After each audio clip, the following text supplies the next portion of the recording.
What's up, y'all, and welcome into the Jack Vita Show. I'm your host, as always, Jack Vita. We are back here in action, taping our first episode since the winter meetings. Had a good time last week in Nashville.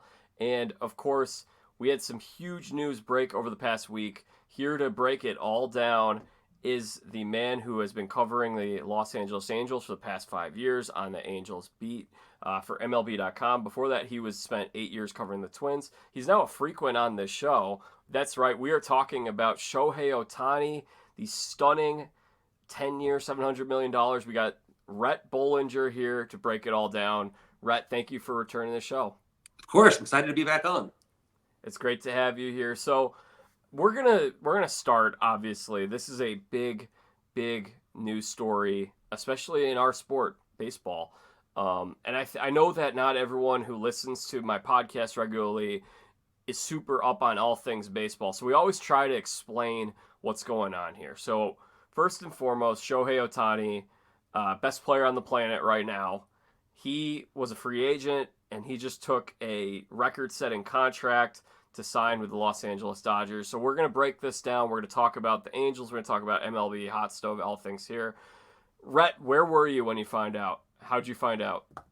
You know, it's funny. I was actually at my grandma's house. I was helping her put together her tree and her Christmas stuff, and I was holding my niece, my 2-year-old niece, Noli, and my sister said, "Hey, check your phone." And I was like, "What?" Her friend had texted her, and I checked my phone and saw that Ohtani had posted on Instagram that he had gone to the Dodgers. So, you know, it was a Saturday afternoon out here on the West Coast, so it's kind of funny. I always remember that I had my little niece in my hands, so I had to put her down and then look at, take my phone out of my pocket and check. So yeah, it was pretty crazy, and obviously a few days before that, on the Friday too, with the Blue Jays thing, that was, I saw that. I was just home when that happened, but yeah, when it actually happened for real with the announcement on Instagram, I was at my grandma's house. So do you think people had, I mean, I guess this is a question for you. Do you have notifications for when Ohtani might post something? Because I didn't even know he had an Instagram personally. I do. I mean, I follow him, and obviously I check and see when he has Instagram stories and that kind of stuff, especially. And I did have a funny feeling that he was going to break his own signing, just 'cause that's what he does. He was never someone who was going to leak it himself. So that's why I was surprised when that initial report came out about the Blue Jays in general. Was I just thought there was no way anyone was ever going to break that story, because Shohei likes to control his message and can kind of control his own narrative. So for him to break it himself wasn't a surprise. So I didn't have a push alert in the sense that, if he posted on Instagram that was going to happen. But I definitely did for stories. I think a couple of days before that, he had posted a story congratulating Logan O'Hoppe, the catcher for the Angels, on joining his agency at CAA. I think people saw that story and thought maybe it was a post, where he was going to go and that kind of stuff, or what, where he was even, of course, was a big deal last week. He didn't know where he was, and was he on a plane or wherever. So yeah, he definitely wanted to keep track on what he was doing, but more than anything, I think people just saw that, and then of course on Twitter and everywhere else, or X, whatever, people started posting it, and it went viral. I feel like it's going to be one of those things that we're going to remember where we were when it happened, even though it wasn't some gigantic, like we always talk about, you remember where you were when you watched the game, and obviously it was some epic big play that happened in the game. I remember where I was when Santonio Holmes caught that touchdown pass in the Super Bowl. I'm a Steelers fan. But even though this was kind of quiet, it was him breaking his own story. I think we're going to remember where we were when we found out this news, because it's huge news that obviously transcends the sport. Yeah, absolutely. And the fact that the number associated with it too, just at 10 and 700 initially. No, we know now, a lot of that, a ton of that is deferred, 680 million of it. So really the value of it now is between 440 and 460 million dollars in present value. But at the time, we didn't know that. So when you heard that 700 million, I think that too was such a shock to people, especially considering he's coming off, another elbow surgery. I guess it wasn't Tommy John in a sense, but it's pretty similar. I think people thought he was going to get less than 700 million for sure. So then that number just really stood out to be the biggest contract in North American sports history, and bigger than Patrick Mahomes and Mike Trouts and everybody else.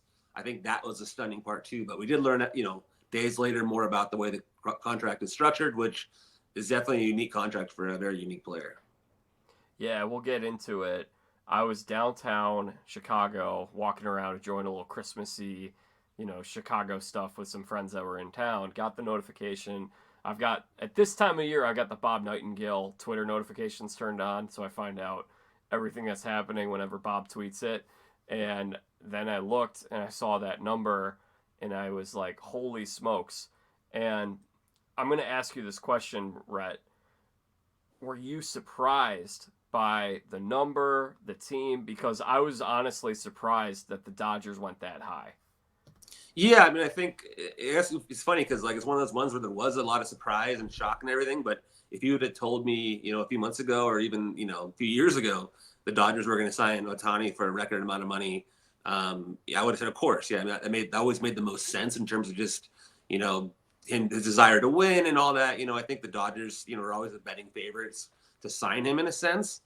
But for it to actually happen in the way that it did, and that number, especially for an organization that doesn't really sign free agents to crazy big deals, they get guys via trade, and they did, sign Freddie Freeman. They have a big payroll, but they're not generally a team that takes that big risk like that. And so for that kind of a risk with no opt-outs, we learned out later that, there are technically some opt-outs related to ownership and, the GM there. But I think that was kind of crazy too, to know that money's all guaranteed for a guy coming off an injury. I think that was kind of a shock, and just the whole process to go from, the initial report that the Blue Jays had signed him, from the Dodgers blog, to all of a sudden now it's the Dodgers, and I heard the winter meetings, the Angels were still in on it, during the winter meetings, so it wouldn't have shocked me if it was the Angels that day too. But I do think it's a desire to win was always what he talked about, because we don't know that much about Shohei in some ways. He's a very private person, but the one thing that he's talked about in the past that's always been important to him has always been his just desire to win.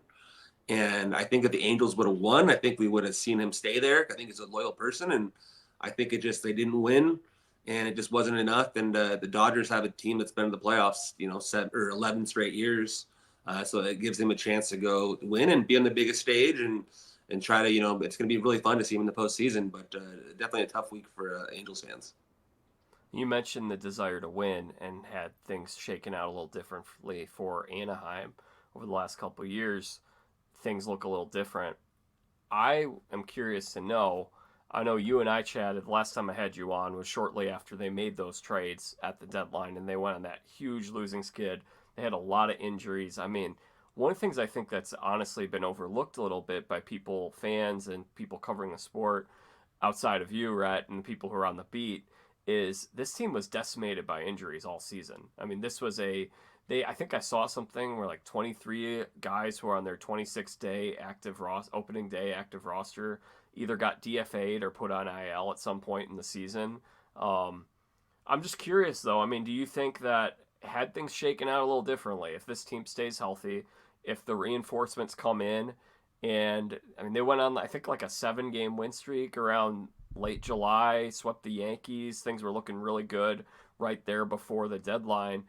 If they had continued on that trajectory and let's just say just made the postseason this past year, how much do you think that changes things potentially?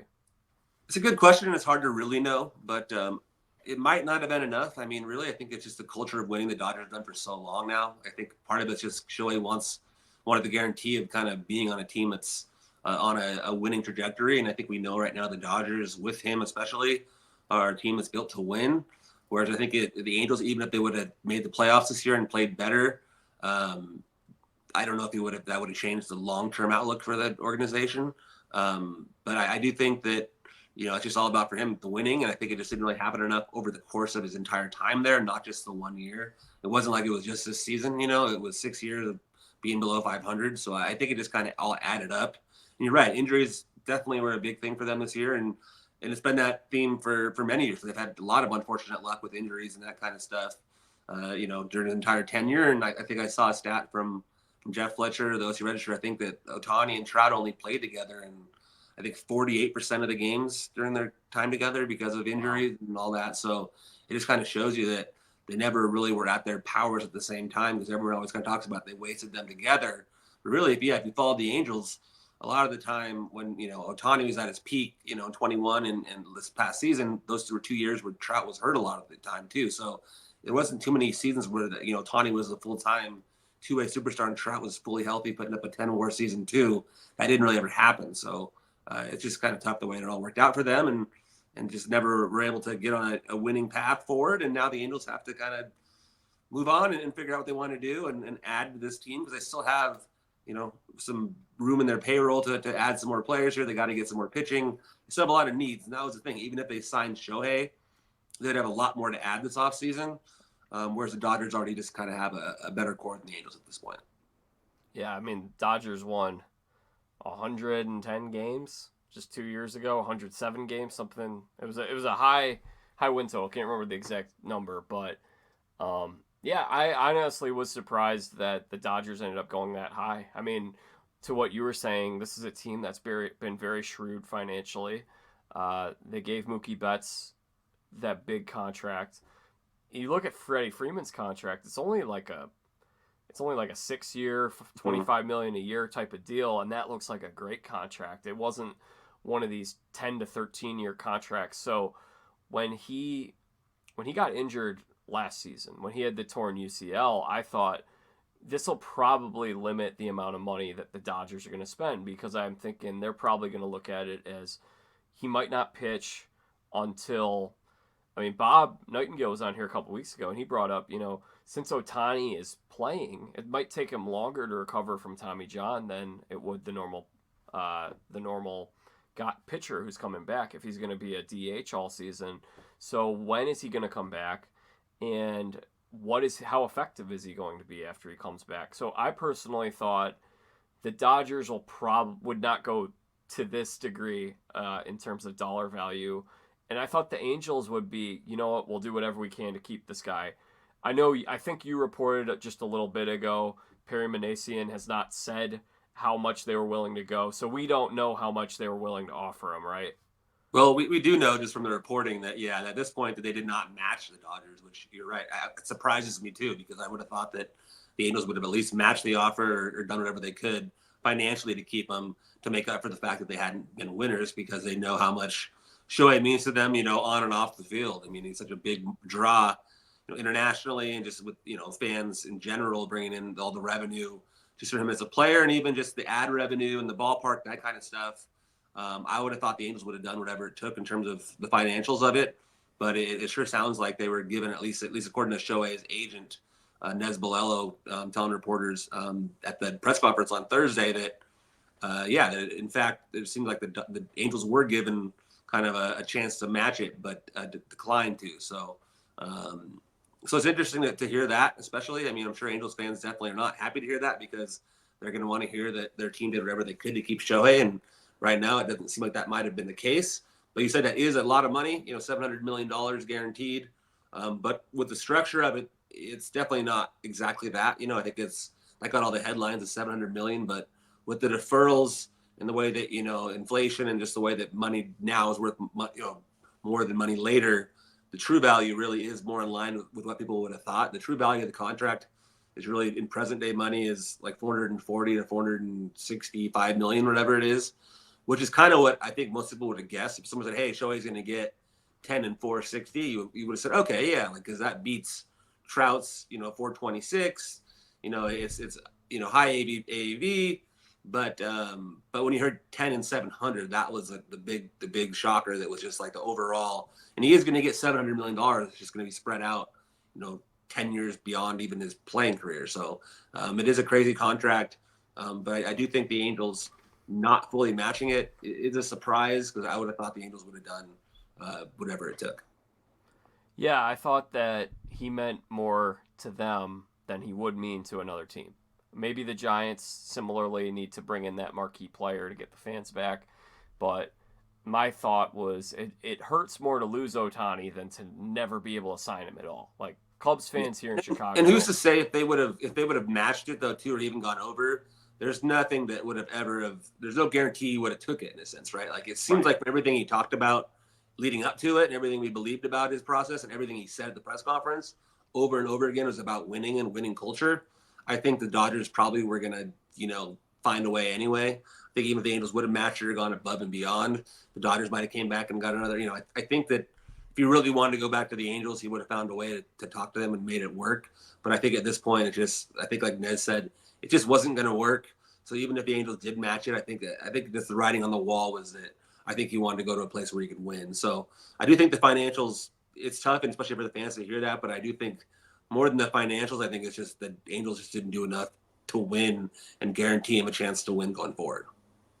Yeah, I mean, he was obviously willing to get out of the boat and go somewhere new. And I think that's where, again, one of the things I was surprised by was the Angels, as we have talked a little bit about and you wrote about, they offer familiarity, comfortability, a lot of freedom.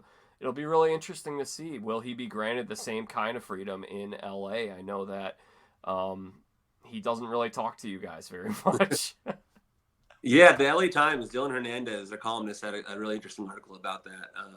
Just for the Dodgers, kind of get ready that it is, he brings a lot, and it's kind of on his own schedule. He kind of does everything kind of on his own. He's still a good teammate, and his teammates all really seem to enjoy him, and he likes to talk with him and joke around. He's got a great sense of humor, but he did at least have different rules than everybody else when he was with the Angels, in terms of the fact that he only talked on days that he pitched. He didn't talk to us otherwise. He could hit 2 home runs and not talk to us after a game. Or the Japanese media, that follows his every move, they might get like a statement from the Angels saying, "I was happy to hit 2 home runs" or something, but nothing from Ohtani. So it's one of those things. I think yesterday he talked. It was the first time he talked to the press since August 9th. He didn't even talk after he won the AL MVP award. So yeah, I mean, he's kind of a private guy, but part of it too, the media, he's the only guy in MLB who does that. Everyone else is approachable and, usually is available pregame to talk, or you can set it up through PR if they have, a busy schedule, whatever it is. But Ohtani does not grant one-on-ones. And so it goes beyond that. And so obviously your teammates kind of have to speak on your behalf. And I think sometimes too, it could lead to some jealousy type problems where, how come he gets to do that? But at the same time, I think everyone knows why, because he's Shohei and he's the best player in the world, so he can get away with it. But you're right. I don't know what the Dodgers are going to do in terms of that. Are they going to set any more limits? Part of it, they know they're going to have him for the long term. They're for the 10 years. So maybe his agent won't have as much power there. It seemed like with the Angels, there was a lot of power dynamic there where Shohei kind of was able to do kind of what he pleased in that sense. And I don't know if the Dodgers, if that'll continue. So it's going to be really interesting to see. And I'm sure I'll hear about it because Dodgers aren't too far away, and I'm sure I'll still go up the road and see him and go up there every now and then and hear from other reporters I know well who cover that team. So not too far, and I don't blame him for wanting to stay in the LA area for sure. So yeah, it's gonna be kind of interesting to see how he's treated differently there or not, or if he's going to be kind of the same thing. Rhett, we've made mention of this contract, the deferrals. Can you explain how the deferrals work? Yeah, so it's pretty interesting where he's obviously going to make $2 million a year for the next 10 years, and then defer the $38 million, the $68 million to make it 70. Sorry, the $68 million over the next 10 years beyond that. So it's really interesting to have that contract the way that it is. It's in some ways it's kind of like because the true contract value is like around $46 million because of that. That's what the league ends up saying, because of the fact that in 10 years, just that money's not going to be worth as much as it is now because of inflation. You can obviously invest money now, that kind of thing. So they find that rate of inflation or whatever it be right around 4.5%, whatever. And that's how they calculate that true thing. So I guess one way you could look at it is, in a weird way, is Shohei's true value is $46 million. So he's getting paid $46 million, but he's only getting the $2 million, and he's loaning the Dodgers the other 44 in exchange for getting paid $68 million 10 years from now each year. So it's kind of a complicated way of kind of almost loaning the Dodgers that. And what it does is it allows the Dodgers to keep their payroll low because they're only paying the $2 million for the first 2 years, in a sense, before they have to put some of that into an account to prove that they can pay him eventually. But it helps them with their budget in the short term, especially, and then also with their luxury tax term, because the Dodgers are a team that generally blows past the luxury tax. And right now, it definitely seems like they're going to do that after they just, signed Tyler Glasnow to a contract. So once they get past that, you want to have a lower cap hit.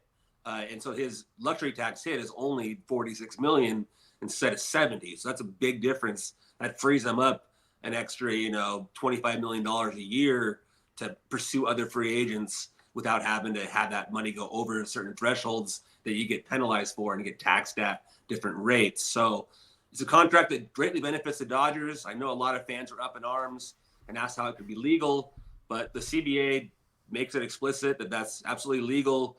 It helps for the team because the team, obviously it's not paying the full value in the sense that that contract looks like it's $700 million. It's really not worth that much in present money. So it helps the team in that sense. But the player gets the headline of saying, hey, I signed this record-breaking deal. So that's why they want it. So it's just tough because the Dodgers are already so good as it is. And then for them to also get a big benefit and have Ohtani at the same time, I think fans are a little frustrated by it, kind of like, why does a super team get a benefit? But I think if he would have signed with the Royals or something like that on the same contract, I think it would have been more of a bet. Like people would have been like praising Ohtani, like, hey, what a great guy for saving them money to sign other players. But when he's like doing the Dodgers a big favor, I think people were like, wait, they don't deserve any favors. Like they don't need any breaks. Like they already are, the juggernauts of the regular season anyway. Like, we don't need them to, to have these built-in like break or this tax break.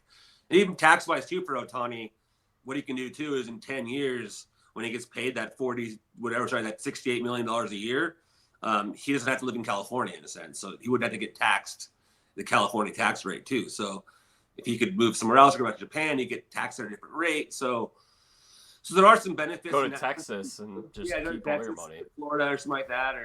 So there are benefits to that too, for tax reasons too. So it definitely generated a lot of buzz because when it leaked originally that that he deferred a lot of money. I think it was strategic to kind of make it like a positive thing for the public. Okay, like Ohtani's doing a great thing for the team he's signing with, and he wanted to do this for every team. But then when it got leaked, it was this much money of it was deferred, and only $2 million a year, and then it was going to benefit the Dodgers. I think fans were like, "Whoa, are the Dodgers cheating here?" But part of it too is he's one of the only guys in the MLB that can do this because he makes like $40 million a year in endorsements. And really, there are only a few guys in the league that really make that much money in endorsements. Truthfully, he's one of the only major stars, like nationally and internationally in MLB, that can afford to do that. Most guys just don't make enough in endorsements to make that contract work. To only make $2 million, but $2 million. But for him, at least, he'll be set up for his retirement, and he'll always be a kind of like the Bobby Bonilla thing, but to a much greater extent. So the next 10 years after that contract's done is going to be fun. But the thing is, too, people are also saying that it hurts the Dodgers because they have to have that money ready for him and pay him when he's gone. But in 2 years from now, they already have to set aside an account that proves they already had that money set aside. So it doesn't hamstring them in 10 years. They're not paying him when he's not playing. They're going to be hurt with their salary or their payroll. It's not how it works. They're going to be fine. If anything, this is a huge, huge benefit to the Dodgers, and every team in baseball would love to have a contract like this with any player. Really, they would take a deferral thing with any player. It's just there's very few players that are willing to do it or where it makes sense for them. Well, that brings us to our next question, Rhett. Is it over now? Are we just going to crown him right now? Well, in terms of, the Dodgers, the NL West, I'm sure, yeah. But, you can't crown anybody in MLB for the World Series, that's for sure. We've seen that too much. The best team does not always win. It's almost set, especially nowadays with the way it's set up with more playoff teams and all that. To me, it's just kind of like it's like a tournament once you get there. And that's why even in 2020, when the Dodgers won it, I think it obviously still fully counts because it's another little small tournament that they won for the World Series. But that's what the playoffs are. They're almost separate from the regular season in a weird way. But that's what we celebrate. That's the way it's always been. And it hasn't always been, this many teams make the playoffs. But I think it makes for fun TV and everything. And it's really, but hopefully for his sake, for his legacy, it'd be fun to see him do it. It's cool to see him, win the way they did for Team Japan and the WBC was, a career-defining moment for him. And, he won a Japan series when he was in Japan with the Fighters. So to see him, carry on that legacy and win a World Series for the Dodgers and, in a full season too. I know Dodger fans do want a World Series, and it hasn't happened in a full year since '88. So I think they're definitely desperate for a World Series title. And if he can deliver that, he'll be a LA icon. And, it's interesting to see, ESPN's article today that one of the big pitches that they did with Ohtani, which was interesting, which was kind of cool, was I guess there was a video from 2017 during the original pitch. They never actually had to show him because they never got to that point. But Kobe Bryant had filmed the message for Shohei to join the Dodgers. And they still had that video. And so they showed it as part of his pitch this time. And I guess that really affected him. and Ippei Mizuhara, his interpreters from LA or from Diamond Bar. So he understands the impact of Kobe in LA, and just culturally, I mean, Kobe's a big part of our culture in LA here. So I think that also kind of swung Shohei, probably seeing that Dodgers, they kind of have a little bit of an ace in their sleeve with that. I mean, it'd be tough for the Angels to top that one, although Kobe did come to some Angel games. He lived down in Newport Beach. So yeah, I mean, so I think that also probably was a big part of the draw with their big presentation and everything too. So to be part of that legacy in LA, so it's a, the Dodgers have a different legacy than the Angels in a lot of ways, but they also haven't won in a long time too. So I think him being there, he's going to try to be their savior, but I guess we'll see what happens. Yeah, they did win a few years ago. Obviously, it was a COVID year. Some people have kind of discredited it. I wouldn't discredit it, but I think if you said, yeah, they're going to own this division for 11 years, the amount of talent that they've had, you would have expected them to win more than once. I'm going to say to fans, though, like you were saying, Rhett, settle down a little bit. If you're a fan of another team, like you said, first and foremost, the playoffs are a different animal. The Diamondbacks they got to the World Series. Yeah, they just played each other in the World Series. It was the lowest win total combined of two teams ever playing in a World Series before. I mean, I still think the Dodgers need some more help in order to be a better team for the postseason. I think they need to get at least another starting pitcher. Yeah. I know they went out and got Glasnow. I'm sure we'll make some mention of that or talk about that a little later. But and then I think the lineup could use a couple more bats too. I mean, and then not to mention the Braves are a really good team. The Phillies beat the Braves. The Phillies almost went to the World Series in back-to-back years. Arizona just swept them. And there's going to be probably another couple teams that are going to get in. Yeah, the Padres still have a good roster too. I know they traded Soto, but they still have a pretty good team otherwise too. Yeah. So there's still some good teams in that league, and so yeah, once you get to the playoffs, the Reds could be the Reds hot team next year. I think the Brewers are a dangerous team anytime you get down to the end of the year. They've really I think they're going to be the favorites in the division again, like they always are.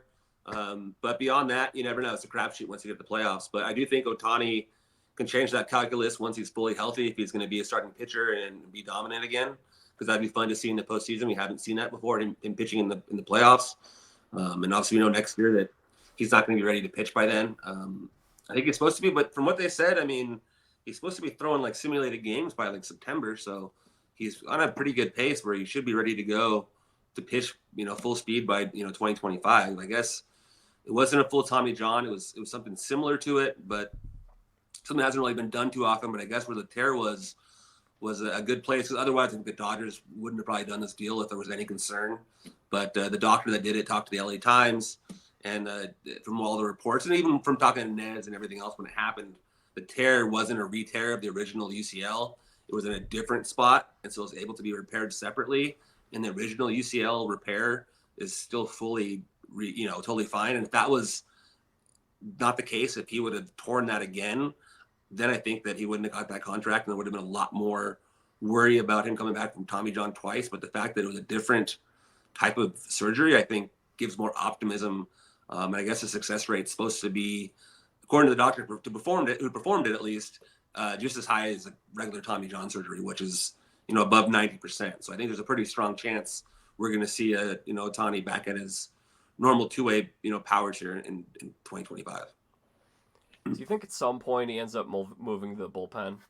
No, only because it's just hard for him to schedule that. How do you availability? Even what if he's due at the bat? How does he get warmed up for the ninth? Whatever. There's just too much logistical issues, and even just the injury concern on that too is still pitching every other day, and when's his availability. So I think there's just too many logistical problems for him to pitch in relief. I think it still makes more sense for him to start the way that he does, and and it's gonna be interesting with the Dodgers. Are they gonna continue to do what the Angels did and do a 6-man rotation, and how adaptable is that going to be? And that's going to be interesting too, even for the Angels. Is some of their young guys, how are Patrick Sandoval and Reed Detmers and some of these guys going to adapt to go into a 5-man rotation? Are they going to pitch better because it's more of a normal routine instead of the one with Shohei where it was sometimes every 6, sometimes every 7, sometimes every 8 days? Tyler Anderson had a great year with the Dodgers as part of a 5-man, and then he comes over to the Angels and had a really rough year as part of a a modified 6-man. So maybe we'll see how that kind of goes. So So maybe that, we'll see how that plays with the Angels, and then obviously that's going to be the Dodgers issue in 2 years. What happens now for the Angels? Obviously, and this is a huge loss. It's a huge bummer for the fans, as you mentioned. I mean, it just stinks if you're an Angels fan, or if you're someone who's an Ohtani fan who became an Angels fan, and it's obviously a bummer. I mean, I went to White Sox Angels game this past year, and I saw so many Japanese fans that I hadn't seen before at a White Sox game. Like, that's obviously a huge draw, brought a lot of people in. I mean, so how big of a loss is this, and what's the future looking like in Anaheim? Yeah, it's huge. It's a big one for the fans. It definitely hurt to lose Ohtani, for the organization, and you said the fans that are just Shohei fans that came in from Japan or just locally that were just big fans of his, who wanted to see him, and even just the local advertiser, or the Japanese advertisers and everything. It's a big loss, but and the way that he could produce as both a hitter and a pitcher, it's really hard to replace. So for now, they got to kind of go out there and at least they still have some money to spend. I think they're about $70 million under the luxury tax threshold. So there is some, ability to go out there and get, some help with the starting pitching, maybe another, bullpen arm, and then maybe go get a bat, a kind of a DH type bat first type player to replace Ohtani at DH. There are some guys out there that are kind of bat first type DHs. JD Martinez is out there, and I think Teoscar Hernandez, Rhys Hoskins. There's some guys that Jorge Soler would be another one. Soler would be one of those guys. Some guys that are kind of more DH types or can play some other positions, but are mostly better suited for DH. So there are some bats out there that could make sense for them. I don't know if they'd go all the way out for a Cody Bellinger type or not. Same thing with I wouldn't think they'd probably get into the Yamamoto sweepstakes for pitching, but beyond that, there's some starting pitchers out there, and then there's guys available in trade, whether it's Dylan Cease or Shane Bieber. So there are still ways to improve the roster. It's not like it's just, we lost Ohtani and there goes everything. And they didn't really win with Ohtani anyway. So I think in some ways, spending all that money on one player, I know now with the way that his contract worked out, it would have been a little different, but or a lot different than if they would have spent 70 compared to 2. But I do think that they have a little bit more flexibility now to spend and improve multiple parts of the roster instead of spending all kind of on one player. But obviously they'd love to have Shohei, especially with the way his contract ended up working out. That would have been ideal. But clearly the organization didn't feel that way. From what we've been hearing, they did not want to match that contract. So it seems like they want to go out and kind of spend that money in other ways and improve the roster. They still have Mike Trout. They're hoping for a more healthier year from Anthony Rendon. Obviously a new manager in Ron Washington. They're hoping kind of changes the culture. Got a lot of young players, a young core that we saw kind of emerge last year. So there's still some reasons to, still have some excitement for this team. But in the short term and right now, it definitely is hard to see that because it's like Ohtani was such a big part of this franchise. And to lose him is just hard to describe. And it's hard for the Angels fans because he meant so much and it's kind of a face of this franchise. Yeah, I like what you're saying, Rhett, because I think there's a good way that you can improve your roster through a lot of these mid-level type of free agent contracts, where instead of spending, $700 million on one player, spreading across, forget $700 million, $200 million across several players. I think there are a lot of ways that you can do that. I mean, look at what Kansas City's doing, which is funny that we're talking about the Royals here in the offseason, but I like some of these moves they made. I mean, they pick up Michael Wacha, Seth Lugo, Chris Stratton, Hunter Renfroe, who you got to know a little bit in Anaheim last year, Kyle Wright. And so now this is a team that over the last several years has really struggled with their pitching staff and putting a good pitching rotation together. But now you're looking at a starting 5 of Cole Reagans, Brady Singer, Wacha, Lugo, and Kyle Wright. That's a pretty good rotation in that division. Yeah, absolutely. That's the thing, and that's what the Angels did last offseason. Kind of added a lot of pieces instead of just one big piece. They ended up trading for Renfroe, you talked about, and traded for Urshela, who I thought was a great piece for them before he got hurt. Very good, yeah. So, they signed Brandon Drury. Was playing really well, too. He played great for them when he was healthy, and a good 2-year deal there. And, Estevez, and they, added Tyler Anderson, who's coming off a great year with the Dodgers. So the Angels kind of did that last year, and it didn't quite work out. But I think some of it was more bad luck than it was a bad plan. I think it was a good plan. It just didn't really work out, which I think is kind of the Angels, might as well be their tagline these days.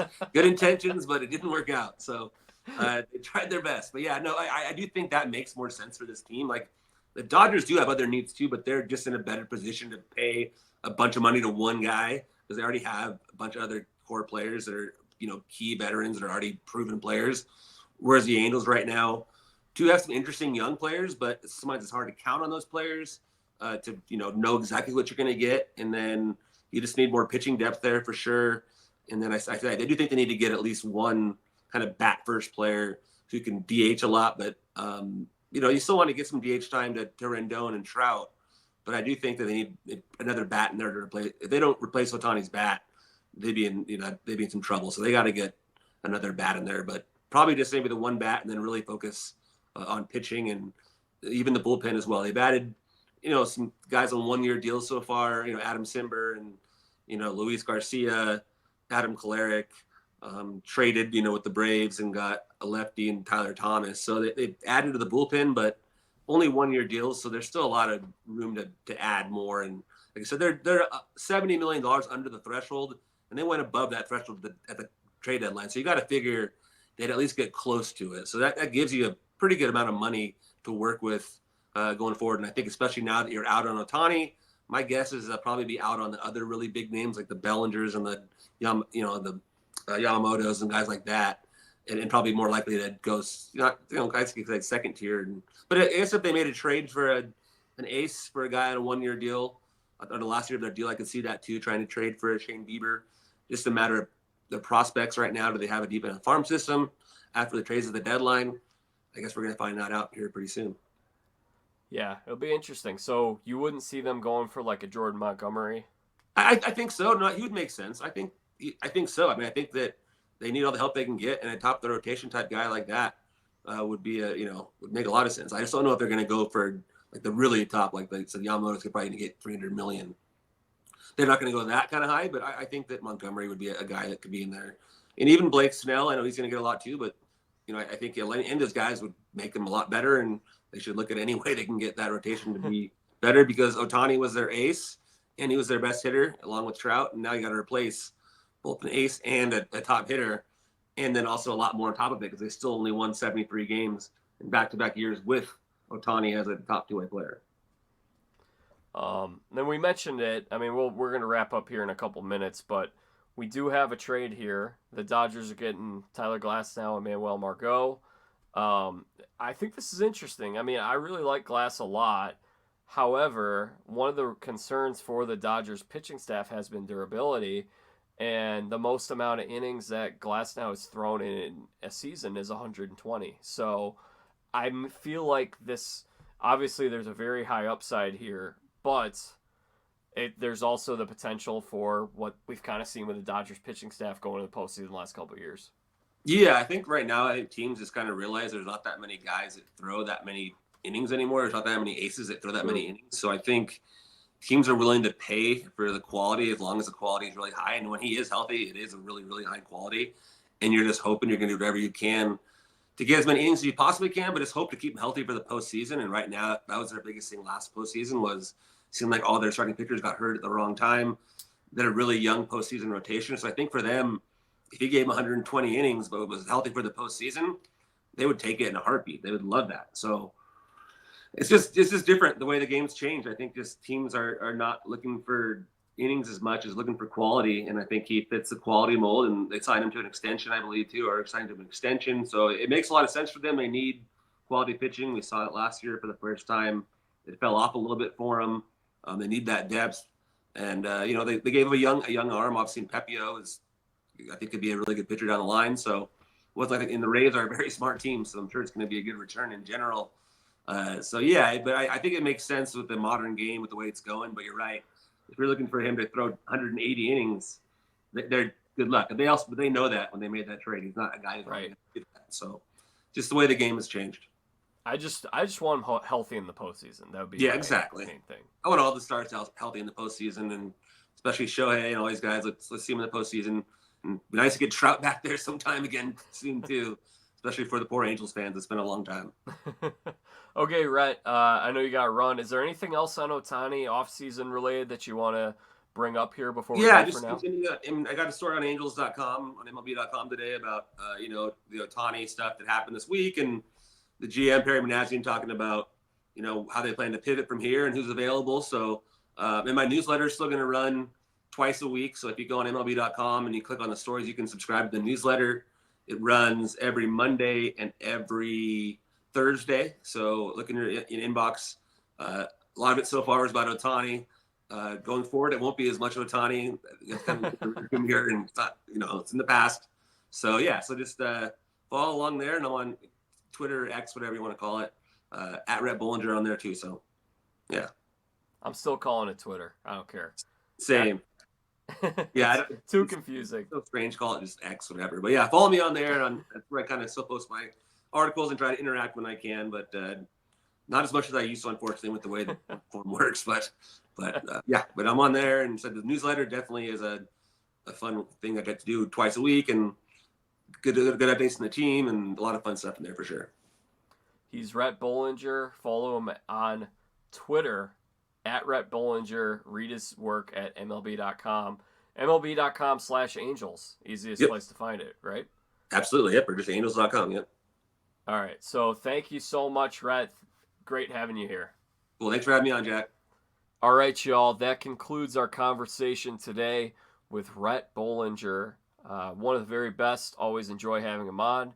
It's fun. Last time I had him on, we were talking about the Pac-12 changing. He's a huge college football fan, college sports in general, a big USC guy. Not a great year for his USC Trojans. But, again, you guys can follow him at Rhett Bollinger on Twitter and follow his work at MLB.com. Back from the winter meetings, was not able to put out an episode last week. This was kind of a crazy week with this Ohtani thing. We were trying to figure out when we could fit this episode in. Rhett wanted to be able to get as much info, go to the presser, get Ohtani, talk to Perry Manassian before coming on here. And all that stuff happened yesterday, which was Thursday. We're taping this on Friday. Hopefully this gives you a nice look into everything that went on with Ohtani's free agency and why he made this decision to go over to the Dodgers. I mean, as we mentioned, it was something that I feel like it seemed obvious this whole time. Most people had him going to the Dodgers. They were the betting favorites, but there's a lot of stuff at the winter meetings that a lot of people at the winter meetings thought that he was going back to the Angels. Who knows how close it was? It sounds like he kind of had his mind made up the whole time, but there was a lot of information there. There were a lot of reasons why it made sense for him to go back to the Angels. And really, I when I found out that he was leaving the Angels, while I was surprised, I wasn't shocked that it was the Dodgers because I didn't think he was going anywhere. I don't think he was leaving the West Coast. I don't think he was leaving California. But the terms of the contract, very surprising. The actual contract itself, the decision, how it all came about, when it came, definitely a lot of surprise in there. As it relates to the MLB offseason, I feel like a lot of people have been saying, this offseason hasn't been too exciting. Honestly, I don't really know what you expected, though, because aside from Ohtani, the position players that are out on the open market, there are a couple of all-stars, but it's not a gigantic free agent class. So you've got Bellinger, you've got Chapman, and Bellinger could be holding out for a while. I mean, Bob has said that on this show, Bob Nightingale, that Bellinger might not be signing until we get into spring training. So anyway, we'll have you covered here throughout the offseason. We'll have another episode coming soon. Make sure you guys are subscribed to the Jack Vita Show on Apple Podcasts, Spotify, YouTube, wherever it is that you get your podcasts. You can follow me on social media at Jack Vita Show, Facebook, Twitter, and Instagram at Jack Vita Show. Like I said, we'll have more coming soon, more guests from the world of baseball talking off-season stuff, so be on the lookout for that content. We'll also have some conversations with reality TV contestants and other interesting guests. This is, we're back in the flow of doing the podcast because we had 8 weeks out in the fall league and then 1 week in Nashville at the winter meetings, but this show is back. You're not going to want to miss it. We're going into the new year. So please subscribe. And until our next episode, I'm Jack Vita, bringing the dancing lobsters.